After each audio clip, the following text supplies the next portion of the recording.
And the reason why I chose China was from the pure basis of over the past 10 years their economy has improved so much, and I thought it would be a great valuable experience to gain a placement over there.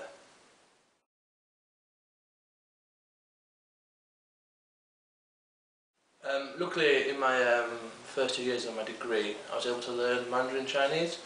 Here I gave an early insight of the culture, as well as learning basic characters and basic forms of the language.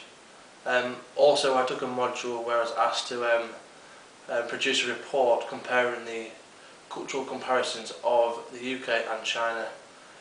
This broadened my knowledge on the culture, and this was later taken into more depth with further reading before I left for China.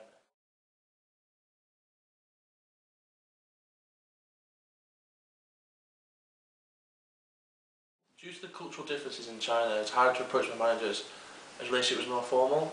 In the UK, this barrier wasn't as strong and it was much easier to have freedom of speech.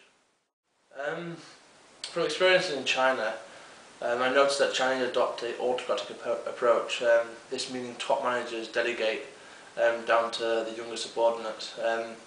This was different from experience in the UK, being that in the UK the managers like to interact with the workers for their input and ideas.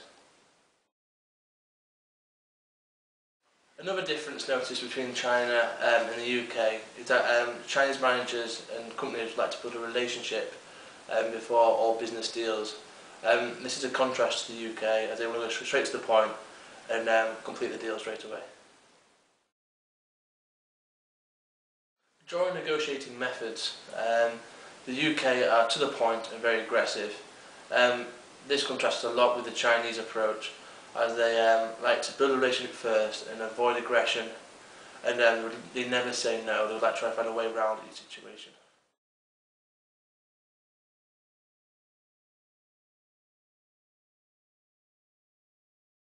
One of the main challenges was the language barrier. Unfortunately, I hadn't learned Chinese enough to feel comfortable in speaking it.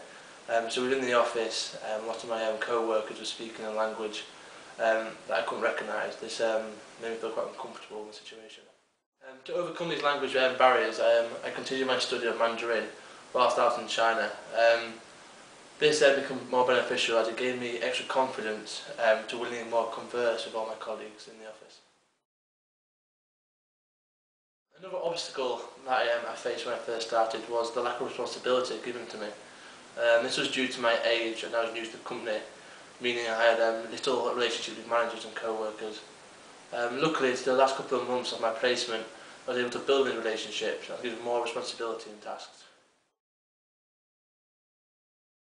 Another challenge I noticed was the issue of non-verbal communication. When I first arrived, I noticed there were differences between myself and the Chinese. These were overcome by observing my co-workers and adopting their styles. An example of this is when I met a client who handed me his business card. I read it quickly and put it away in my pocket. I was told it was wrong and very disrespectful to the client, as I should have kept it out and shown more face.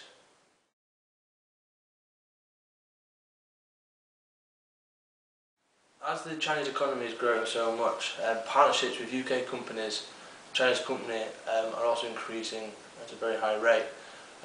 Luckily, to get the experience of working in China and also living in China, I can bring back this knowledge and share it with UK companies later in my work experience.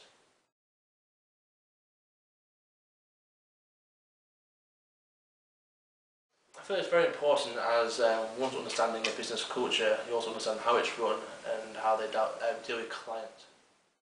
I feel my placement was more beneficial due to the fact of my research pre-departure. Here it minimised the symptoms of culture shock within the company, but also mainly the country. And also I wasn't wasting any time adapting to the country on arrival.